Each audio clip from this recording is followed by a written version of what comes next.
నీకొక ట్రిక్ చేసి చూపించనా?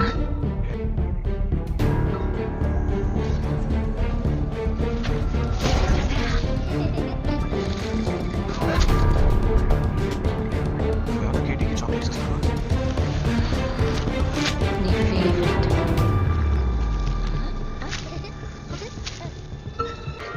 నా దగ్గర స్పెషల్ ఫ్రూట్ ఉంది, అది నాకది. క్షమిస్తావని అనుకుంటున్నాను కేటీ.